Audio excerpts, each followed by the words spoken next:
Hello, my dear friends, and welcome to Dr. Monkey, where we laugh together and cry together, but hopefully take something away to treat each other a little better. Here's some interesting stories. One about OP's friend who had cancer and got a book for his birthday, but his mother decided to teach her son a cruel lesson. Please subscribe if you haven't, and I hope you'll enjoy it. Story 1. Some backstory. I'm in a D&D group with a couple of friends from nearby, and one of the members of the group was a kid who was 15 years old. He's a really sweet kid, likes helping other people, and he's a big fan of Dungeons & Dragons. He also has cancer in both lungs. He's from a religious family that basically forces him to act pure while he's in their sight. The mom is WBC level rabid, while the dad is just a sensible person who just tries to get him to be a good kid. When he's out of sight of his parents, he just does normal teen stuff. Because of his mom, the only books he was allowed to own were Christian books and Bibles. He joined our group mainly as a way to escape his home life and his mom. A couple of weeks ago, the cancer in his lungs started to get to him, so he was taken to the hospital by his parents. He contacted me about this a day after he was taken to the hospital, stating he wanted a monster manual as his last wish, stating that he was tired of reading the same things. I bought him the book from Barnes & Noble, but considering that he's a dying teen, I got him Volo's Guide to Monsters and Mordenkainen's Tomb of Foes stacked on top of that. The next day, which was his birthday, he was still in the hospital, so I brought him the books as a gift. After he blew out the candles, we had cake and he started opening gifts. Mine was first to be opened.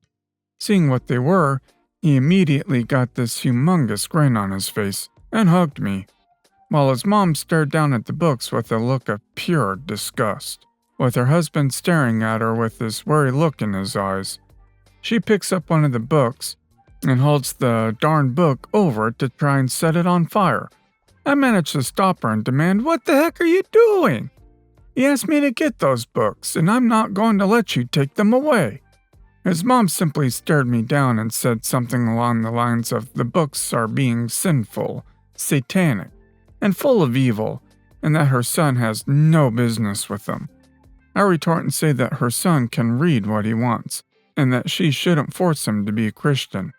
She starts getting red in the face and yelling at me about essentially forcing children to believe in God from a young age. I state that I'm a Baptist, which I actually am, and say that faith in God is a matter between God and the individual. She turns red all over and actively starts to try and destroy the books, with me, my friend, and her husband trying to stop her. At one point I shouted, "Would God want you to do this? To restrict your dying son's freedom of expression?"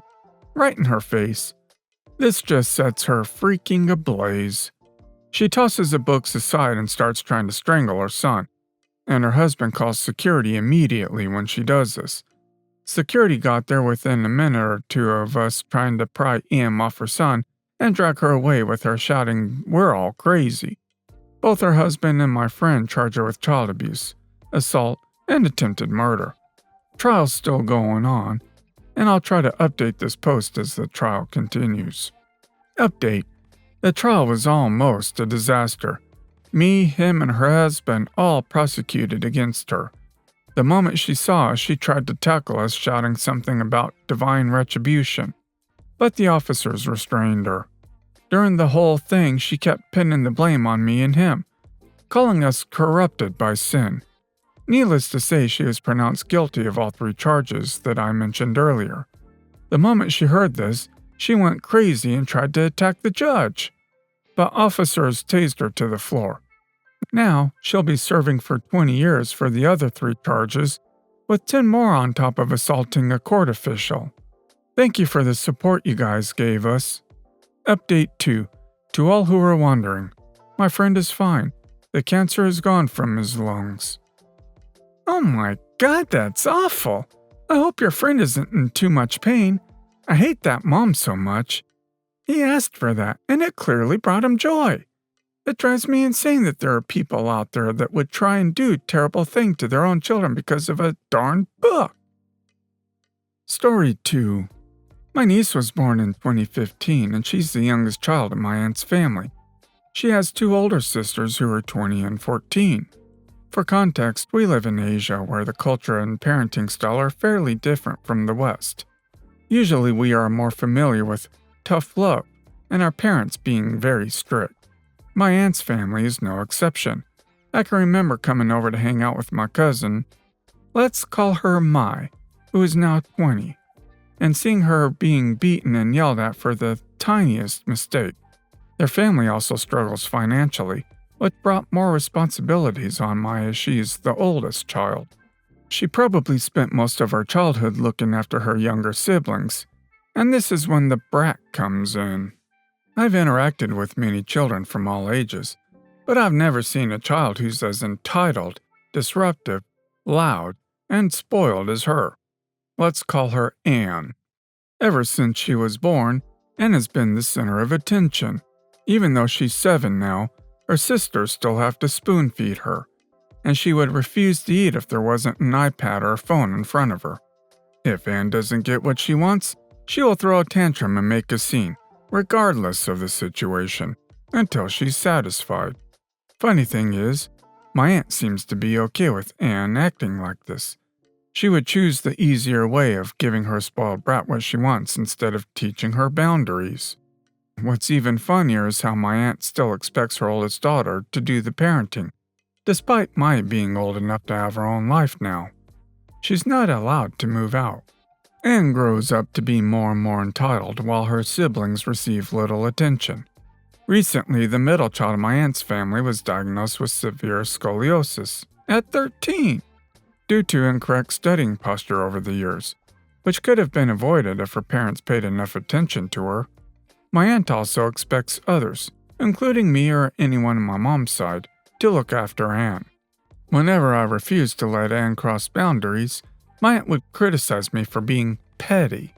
The brat always begs me to come over to my family's house, which my mom eventually agrees to. Every time I have to go babysit this little brat, it's like going through heck. She's extremely loud and needs someone to play with her every 2 minutes. She demands my mother to buy her boba and snacks. There's this one time where she tried to look through my closet to find my figures, and when I refused to let her touch my stuff, she repeatedly yelled, "But I want to play! I want to play!" She would then throw stuff at me, turn the lights on and off constantly, yell to my face that she hates me, and cry to my mom that I'm bullying her. I tried to form an agreement with Anne that if she's well behaved, I'll let her play with my figures for a while. But she always refuses to listen to my terms and throws yet another tantrum. I just don't understand how people can tolerate this type of behavior. She's still a child now, but I can already imagine how much of a pain in the rear she will become if my aunt keeps up with her parenting style. Even my mother agrees that Anne is spoiled and doesn't know how to behave. I just feel bad for my other nieces who grew up with little attention. Both of them told me that they hated Anne because of how misbehaved she is, but I think it's more like jealousy than hatred. Sounds like she's going to get a rude awakening very soon in life. If I were you, I just wouldn't acknowledge her whining and tantrums. Let her throw huge fits and scream her head off. Just walk away. The only power she can get is when she's got attention from you, good or bad, for her actions. That's what she wants. Sure, this won't be easy, but the more she learns she can't get her way by throwing a fit around you, the less she'll do it. At 2 in the morning, I received the following text from my mother-in-law. She's at a casino, even though still jobless, so I would say there's a 95% chance she's drunk. So I've been thinking about asking you this for a while, and I finally mustered up the courage to ask. So here it is. Who do you have in the delivery room with you, besides A, fiancé, to help you and welcome E, unborn son, into this world? I responded with the following. Just A. H, my son's grandmother, will be in the waiting room with J, my son's godfather, in case he needs a break and someone to vent to or needs to switch out for any reason. But since I'm scheduled for an induction and C-section, only one person can go back. As long as everything goes smoothly, people can meet him over FaceTime while at the hospital.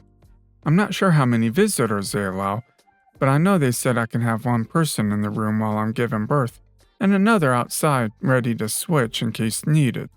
Since I'm high risk for labor failure, they want to keep the number of people there to an absolute minimum. That includes likely having the same nurses, and Dr. Jet being on call to deliver Easton whatever day I go into labor, so I'm most comfortable. I asked if Jay could sit in the waiting room in case A got to be overwhelmed and needed a few, and they said that was fine. He just can't be in the room. Me and Dave talked about it extensively and rather not have visitors in the actual hospital room unless they can say he has to stay for more than 24 hours. Then at the hospital's discretion, immediate family can start visiting. They don't expect more than a 24-hour stay for him, since he's perfectly healthy. It's me they're particularly worried about. I'm worried about them not letting him stay with me in the hospital and having to leave A all alone. But we really haven't gotten that far in the discussion because he refuses to talk to them about separating us as a family. If I'm the only one in the hospital for more than 24 hours at the hospital's discretion, immediate family is welcome. I would just prefer one at a time, and nobody under 13 comes to the hospital so I can rest. Everyone will get the text when it's okay to come see him, wherever we are. We probably will be driving him to see people, as we all need time to adjust to him being in the house, and we're worried about disturbances in that. She responded with this: "So, can you swap out Jay with me? I would be honored to be A's tag partner if needed, and I want to be there anyway. Through the entire process, like I want to take you guys there and be on the property the entire time for any and every reason necessary. I want to help in every single way I can, as well as be as close as possible to my little grandson when he makes his grand entrance. Is there a reason you didn't want me to be your plan B?" I do not know how to respond to this while keeping the peace, especially with my fiancé asleep. I want to add, I was living with her and her family when I first got pregnant because my mom died very suddenly last year. When we found out I was pregnant, she gave me 2 days to get out of her house and told me she would pay for an abortion. I'm pro-choice, but that's not what I wanted. Every time I mention that we got pregnant shortly after miscarrying, she says, "Oh my God, I wanted to kill you guys." She loves her grandson. I don't doubt that. She's never been involved in the beginning of life with any of her grandkids, so I'm not sure if she realizes she's overstepping. But as a parent herself, I would think she would know. How do I approach this? Way too much info going to mother-in-law. Never ever give them that much ammo to use against you. Second, let the hospital know there might be an unwelcome visitor at the door. You gave her all the stuff she needed to know to be able to barge right in there and try to take over, and communicate with your husband and grandparents. You need your little army around you right now, making sure the Wicked Witch of the West doesn't get her flying monkeys airborne here. Story 4. Entitled Aunt. My mother, Katie's mother, my wife Katie, my sister Amy. I and my fiancée Katie aren't religious, so we had our wedding at my parents' home in their garden. There was around 50 guests. I was in uniform. We were both Army vets, and Katie had a beautiful dress. Everything was perfect until my stupid aunt objected to the wedding. She wasn't invited, but found the invite we'd sent her daughters because they are actually good people, and decided she would come along. Now about my aunt. She is a really terrible person and she hates me. She has since I was a kid. She calls me a devil child. So the stupid woman decided to turn up at my wedding in white. Not just that, it was clearly a wedding dress. Then she objects to it and said there's no such thing as a gay marriage. My mother and Katie's mother yelled at her until she left. But afterwards at the reception, when I was talking to my sister and our cousin, we saw her again sulking on the side of the garden. Our cousin was apologizing so much. I felt so sorry for her. Entitled Aunt storms over. She was mad at something. Again. EA. You freaking easy girl. You don't deserve to be alive. She actually said that. Me. Get the heck out. You weren't invited. EA. You invited my daughters, so you invited me. I couldn't believe what I was hearing. Katie walked over and hugged me to calm me down. She was holding my arm when my aunt went off on poor Katie. You're a freaking easy girl too. I saw you with the best man. Katie did hug the best man. The best man was her younger brother. I was ready to punch her, but I didn't. I let my mother handle it. She's a spitfire when she wants to be. Before she left, though, my sister Amy accidentally spilt red wine down her white dress. It was the funniest thing I'd ever seen. We're still married, and our cousin sent us a photo of my 60-something-year-old aunt bawling her eyes out with a wine-stained dress. You were smart enough and reacted well in multiple stressful situations. Congratulations! I do encourage you to press charges. The only thing that can start reining in crazy is if people stop enabling.